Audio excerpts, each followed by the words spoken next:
O podcast Isaac falando com você tem a honra de receber aqui Marcelo Carcelo, um militante da defesa e proteção animal e que tem uma vasta experiência nessa demanda. Já foi secretário municipal em Itaguaí, tem anos de militância e está aqui hoje para compartilhar um pouco da sua experiência com todos nós aqui. Seja muito bem-vindo, Marcelo Carcelo. Agora, é um tema que, além de evidente, né, ele está muito exposto diante da sociedade. E fala um pouco sobre essa sua militância, como começou, por que você se dedica e acabou sendo militante da causa animal para todos os que estão aqui acompanhando nosso podcast. Obrigado, Isaac. Obrigado a todos aí por estar assistindo aí o Nosso podcast. podcast. A causa animal hoje ela está, como você falou, em muita evidência, né? No Brasil todo e até fora do nosso país também. Outros países também levam muito a sério essa questão animal, né? Eu acho muito importante que a sociedade também veja a causa animal como um item, né, bem importante, porque são vidas que ali estão necessitando de cuidados, né, cuidados básicos, cuidados veterinários, cuidados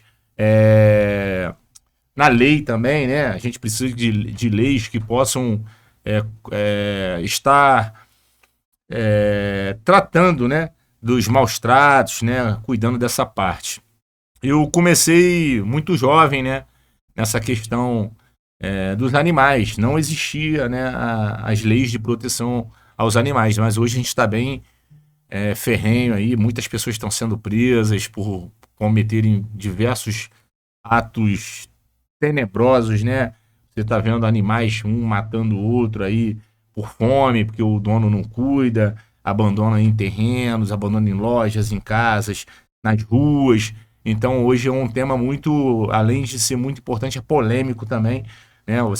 A gente tem enxergado aí que tem tido muito problema em relação a esses crimes de maus tratos aí nessa causa animal.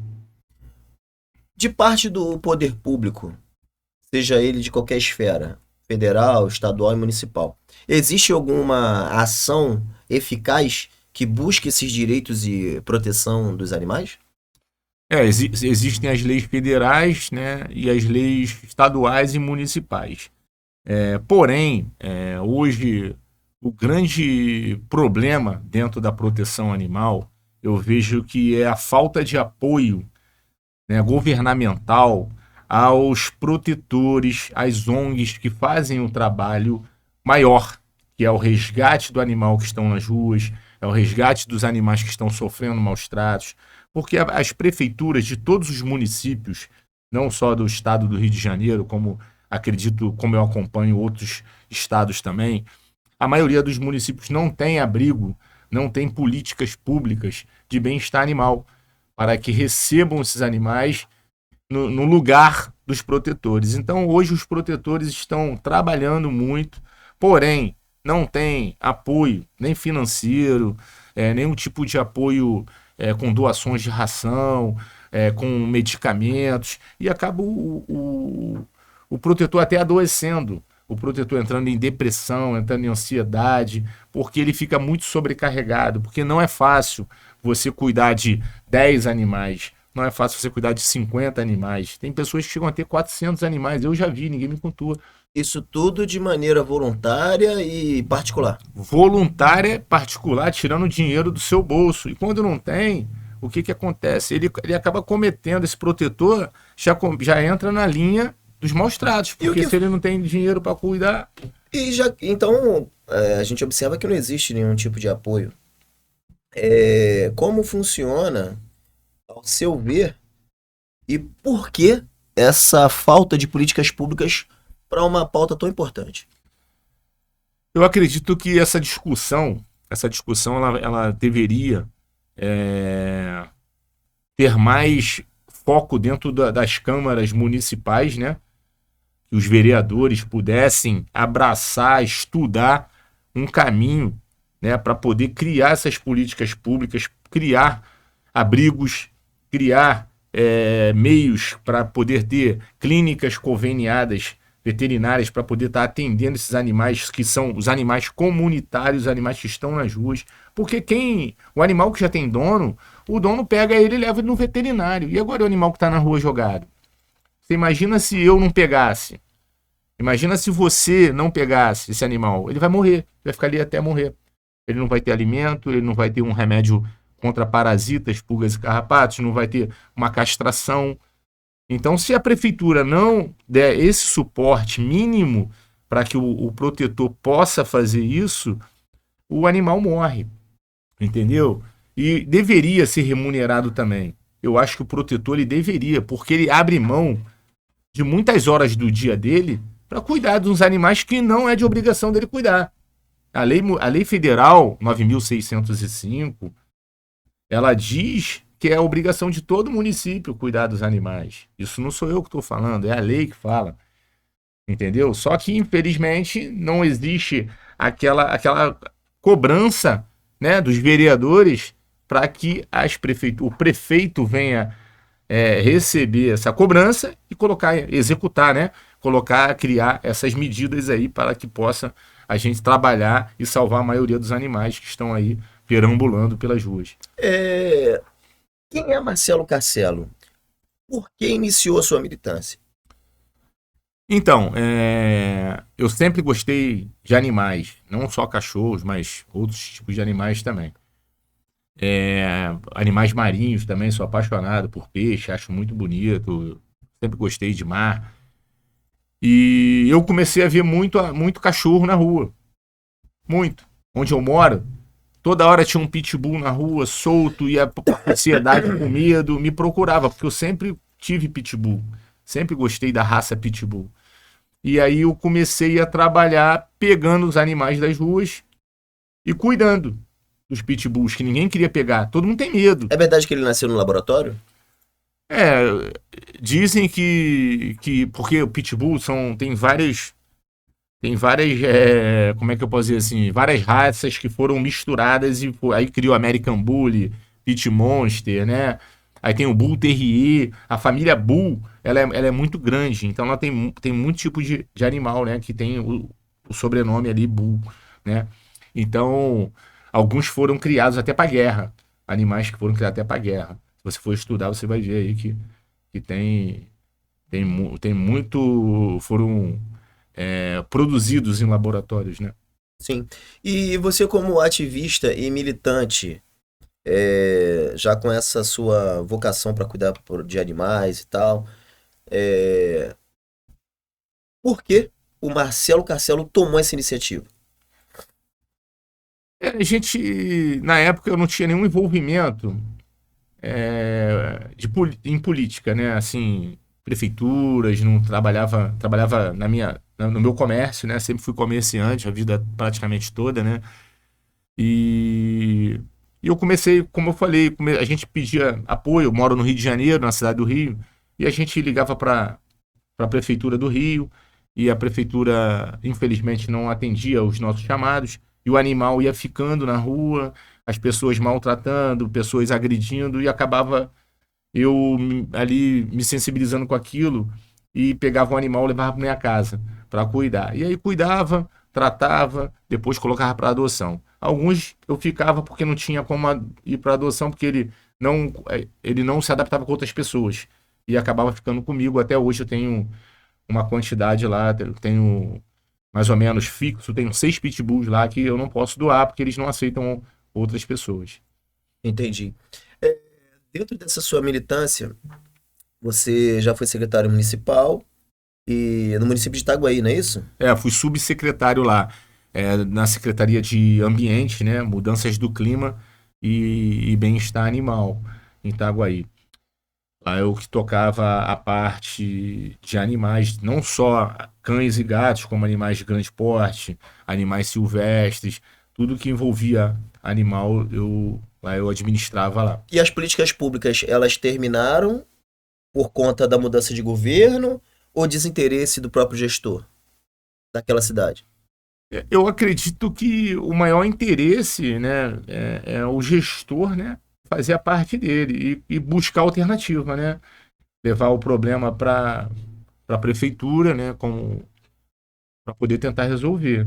A gente não Buscar pode, governança, né? exatamente, criar mecanismos, né, ferramentas para poder. Não adianta só reclamar, né? Então hoje não tem mais.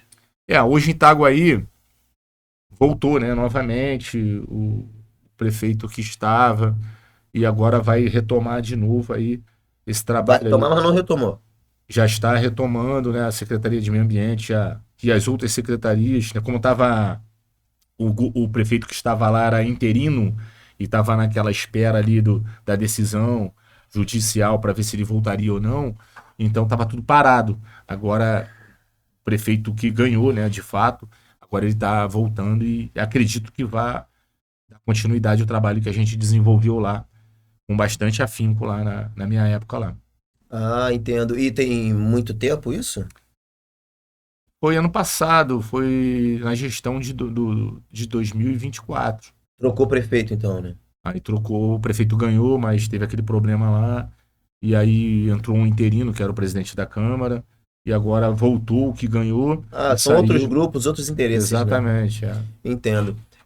Saindo dessa esfera municipal e vindo para a esfera estadual, você já foi observado aí nas suas mídias sociais alguns trabalhos realizados e de maneira bem, como vou dizer assim, enérgica e também eficaz, a ponto de prender, inclusive, alguns elementos que maltratam animais. Na esfera estadual, você vê alguma política pública e você tem algum apoio relacionado às suas ações? Então, hoje no Estado, a gente não tem nenhum tipo de apoio, né? No Estado, a gente tem uma comissão na qual hoje eu estou fazendo parte, junto com o nosso presidente, o Marcelo Dino, nosso deputado. Quero deixar um abraço aqui para ele e toda a equipe da comissão. E a gente cobra, né? A gente está ali para poder fiscalizar e cobrar para que as políticas públicas sejam aplicadas, porque nós não temos abrigo, nós não temos hospitais veterinários do Estado, nós não temos nenhum tipo de suporte, né? Inclusive, ainda estamos desenvolvendo um código, né, de proteção animal do Estado.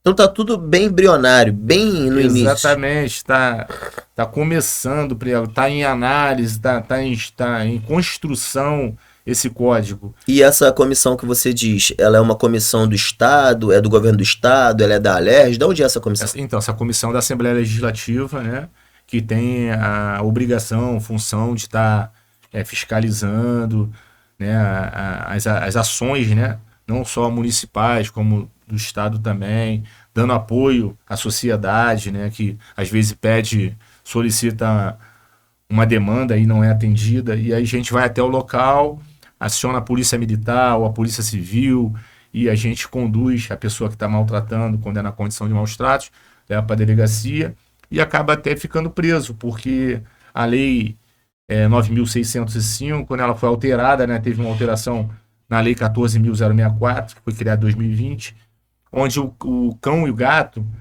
eles se destacam, não tem fiança. É uma lei inafiançável. Então, todo maus tratos relacionado a cães e gatos, o criminoso, vamos dizer assim, a pessoa que está cometendo o crime, o cidadão comete o crime, ele não tem como sair, ele vai ficar preso. Até a audiência de custódia, o juiz resolver soltar ele ou manter ele preso, dependendo do ato que ele cometeu ali contra esses animais. Então, mesmo tendo uma comissão de ofício, por se tratar de matéria multidisciplinar, depende dos outros órgãos para que atenda com eficácia às demandas apresentadas pela sociedade. Exatamente. Nós dependemos de retirar o animal, caso ele esteja dentro de um imóvel abandonado ou não, sofrendo maus tratos. Precisamos de um abrigo ou precisamos de uma parceria de uma ONG para que receba esses animais, e depois precisamos de levar o animal para o veterinário. Geralmente esses animais estão muito debilitados, estão com parasitas, estão com doenças, né? Até mesmo alguns chegam até a óbito, porque quando a gente chega a receber a mensagem de socorro, né, ali, a demanda ali, o animal, tem muitos animais que já estão muito debilitados, já aconteceu o caso de chegar lá, o animal está morto.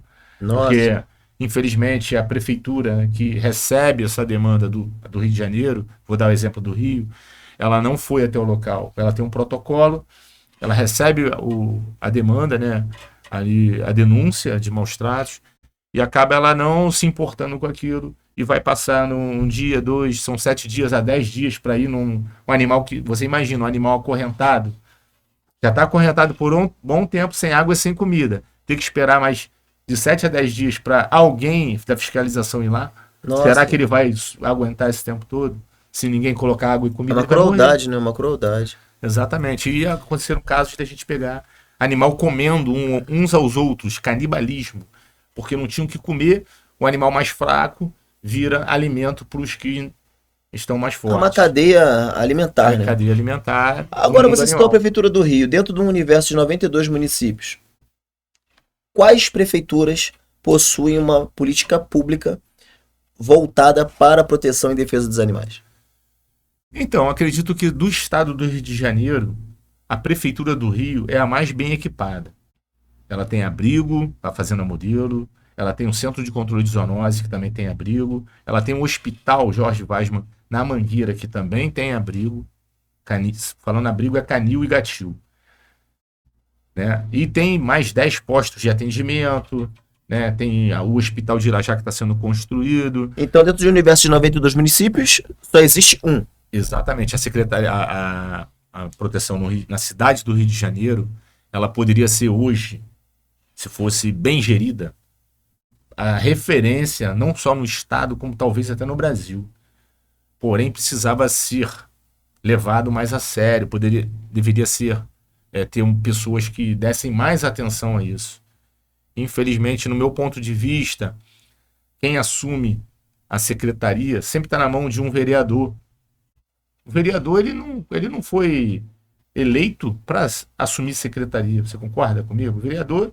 Criar leis, fiscalizar Exatamente. e buscar governança junto ao executivo. O vereador ele tem que estar lá cobrando para que a secretaria funcione. E para isso precisa de uma assessoria técnica Exatamente. voltada para aquele determinado assunto. Exatamente. O vereador ele tem que estar ali para cobrar que a prefeitura utilize daquele equipamento da melhor maneira. E coitado, entrega na mão do vereador que nem sabe, Não sabe nada. do que se trata, Mas deixa não é. ali Exatamente. e muitas das vezes se torna até cabide de emprego, né? Com certeza. A maioria não tem nenhum cachorro, um gato em casa. Muitos não têm. Estão à frente de um equipamento, né? Ele acaba até virando aquilo ali um meio dele agregar todos os seus apoiadores políticos, e quem sofre são os animais, a sociedade, que não consegue ter um trabalho melhor, né? E essa sua categoria, ela não tem como fiscalizar e cobrar isso nas câmaras e dos prefeitos? A gente tem feito as ONGs e os protetores do Rio, da cidade do Rio de Janeiro e de outras cidades também, da Baixada, de outros municípios, tem cobrado muito. Tem feito o papel, né? O papel certo ali de estar cobrando o prefeito, de estar cobrando os secretários das secretarias, para que isso mude.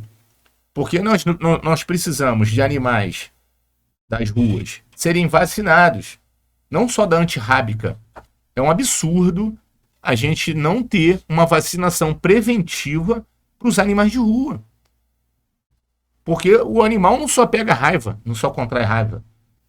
Ele pode pegar uma leptospirose, ele pode contrair uma leishmaniose que passa também para o ser humano, uma esporotricose que passa para o ser humano. Então tudo isso acaba também impactando na política pública de saúde pública. Exatamente, entendeu? Então você, imagina, você é mordido por um animal que tem uma doença, não só a raiva, ou arranhado, né, ou contaminado, porque não teve a prevenção. Então a prevenção é o melhor caminho. A gente tem que prevenir.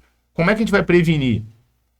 Vacinando todos os animais de rua, microchipando os animais, para você ter colônias, fazendo parcerias com esses protetores que já cuidam desses animais. A gente recebe muita denúncia de envenenamento de gatos e cães.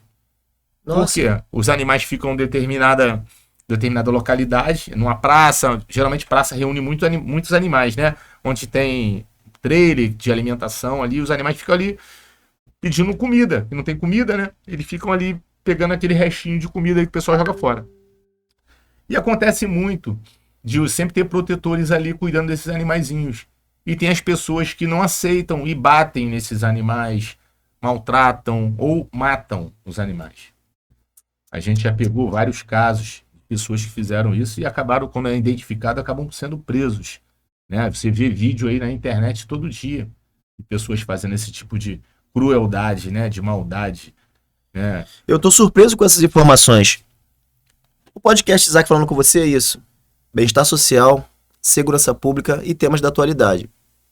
Hoje, recebendo Marcelo Carcelo, nesse primeiro bloco a gente discutiu diversas coisas relacionadas a maus tratos, a apoios, seja em qualquer esfera, federal, estadual e municipal, algumas ações já desenvolvidas e até prisões já praticadas pela própria militância do Marcelo Carcelo. Não sai daí não. No segundo bloco, estaremos de volta com o podcast Isaac falando com você. Nesse intervalozinho, vai lá beber uma água, toma um cafezinho, inscreva-se no nosso canal. No YouTube, no Spotify e também nas mídias sociais. Voltamos já já, não sai daí não. Defesa e Proteção Animal com Marcelo Carcelo. Já já estamos de volta.